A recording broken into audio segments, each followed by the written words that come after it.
Здравейте и добре дошли отново в силата на природата. Днес ще говорим за белия дроб. Как работи?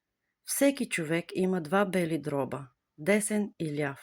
Те се намират в гръдния кош и са основният орган на дишането – да поема кислород и да изхвърля въглероден диокис. Въздухът минава през носа, трахеята и бронхитите, стига до алвеолеите, микроскопични мехурчета. Там кислородът преминава в кръвта. Когато издишаме, кръвта връща въглеродния диоксид обратно в дробовете. Белите дробове работят непрекъснато, без да ги усещаме. Какво се случва с белия дроб с времето? С времето или преди вредни фактори може да настъпят промени. Замърсяване на въздуха, пушене, инфекции, алергии, слаба имунна система, работа с прах, химикали. Това може да доведе до възпаление, натрупване на слуз, увреждане на алвеолите, по-слабо снабдяване на кръвта с кислород. Най-честите болести са бронхит, възпаление на бронхитите. Техните симптоми са суха кашлица с храчки, стягане в гърдите, умора. Може да е и остър след настинка или хроничен, често при пушачи. Следващата болест е пневмония, възпаление на белия дроб. Сериозна инфекция на алвеолите. Симптомите са висока температура, силна кашлица, задух, болки в гърдите.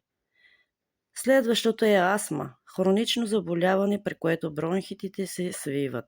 Симптомите са свирене при дишане, задух, пристъпи на кашлица.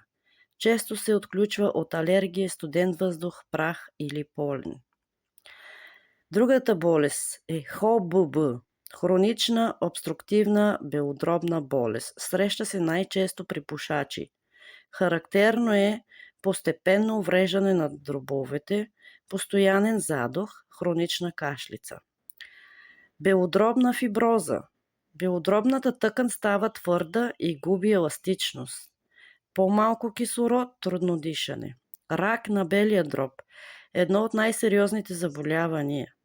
Рисковите фактори са пушене, замърсен въздух, наследственост.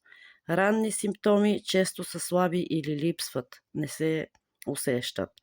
Туберкулоза, инфекциозно заболяване. Симптомите са продължителна кашлица, нощно изпотяване, отслабване. Как да запазим белите си дробове? Да не пушим, да проветряваме често, да се движим и дишаме дълбоко, да избягваме силно замърсен въздух, да лекуваме на време настинките. Тук билките могат също да подпомогнат. Комбинацията са подбел. Омекотява бронхитите, помага при кашлица и дразнене, подпомага изчистването на слуз. Мащерка. Силен природен антисептик. Улеснява отхрачването, подобрява дишането. Бял равнец. Намалява възпалението, подкрепя възстановяването на тъканите. Живовляк. Успокоява лигавицата на дробовете, подходящ при суха и влажна кашлица. Липов цвят, т.е. липа. Подпомага изпотяването при настинка, успокоява дишането. Как се приготвя чаят? Смес. Равни части от всички билки, например по 50 грама. Една супена лъжица от сместа се запарва с 250 мл гореща вода. Запарва се 10-15 минути, прецежда се и се пие 2-3 пъти на ден, топъл на малки глътки. По желание може да се добави мед, след като чаят леко изстине. Това беше днес от мен. Благодаря ви, че бяхте отново с мен и ако желаете все още такива видеа, възползвайте се, абонирайте се, споделяйте, коментирайте за каква болест искаме да говориме и аз ще ви отговоря. Благодаря ви отново. Лек ден!